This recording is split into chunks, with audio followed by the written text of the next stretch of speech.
सुप्रभात न्यूज। सबसे पहले सबसे आगे। पर्यावरणविद कौशल ने छठ व्रतियों को 2 ट्रक आम की लकड़ी दान कर कहा कि आम के पौधे नहीं लगाए तो छठ पूजा में चंदन से भी महंगा आम की लकड़ी मिलेंगे। कौशल मेदिनीनगर पलामू झारखंड शहर के कई आस्थानों पर छठ व्रतियों को सूखी हुई आम की लकड़ियों का दान। जायसवाल टिम्बर एवं तिनकोनिया गैरेज पर विश्वव्यापी पर्यावरण संरक्षण अभियान के राष्ट्रीय अध्यक्ष सह पर्यावरण धर्म वन राखी मूवमेंट के प्रणेता पर्यावरणविद कौशल किशोर जायसवाल ने छठ व्रतियों के बीच सूखी हुई आम की लकड़ियों को दान करते हुए कहा कि अगर आम के पौधे पर्याप्त मात्रा में नहीं लगाए गए तो एक दिन ऐसा वक्त आएगा कि लोगों को इस धार्मिक अनुष्ठान के लिए चंदन से भी ज्यादा कीमत आम की लकड़ी को देना होगा।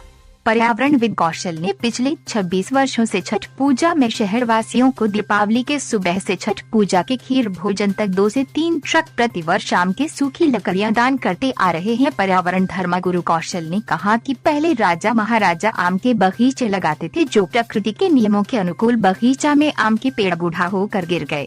अब कुछ ही बचे हुए हैं जो अभी तक आवश्यकता को पूरा करते आ रहा है, लेकिन अब नए आम के पौधे नहीं लगाए जाएंगे तो छठ पूजा में आम की लकड़ी कहां से आएगी।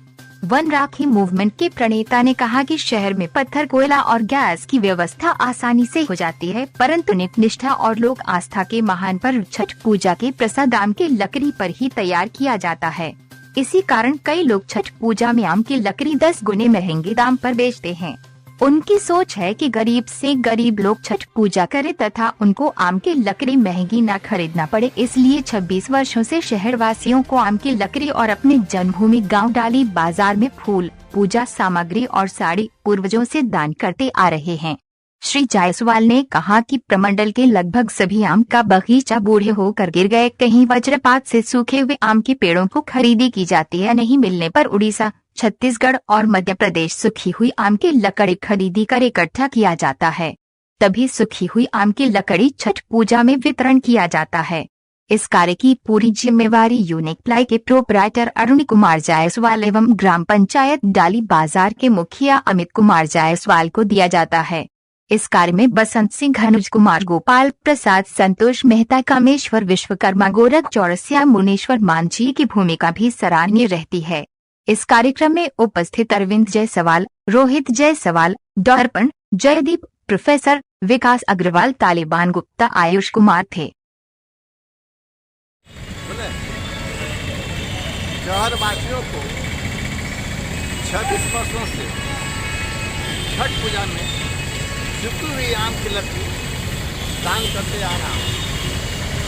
मेरा मानना है कि शहर में गैस चूल्हा, पत्थर, कोयला की व्यवस्था आसानी से उपलब्ध हो जाता है, परंतु सूखी हुई आम की लकड़ी की व्यवस्था बड़ी मुश्किल से होता है। अगर होता भी है तो लोग 10 गुना दाम पर आम की लकड़ी बेचते हैं। मैं चाहता हूँ कि गरीब से गरीब आदमी भी छठ पूजा करे, क्योंकि हर व्यक्ति पर्यावरण धर्म के 8 मूल मंत्र के तहत अगर आम के पौधा नहीं लगाएंगे तो आने वाला पीढ़ी के छठ पूजा में चंदन से भी महंगा आम की लकड़ी खरीदना पड़ेगा।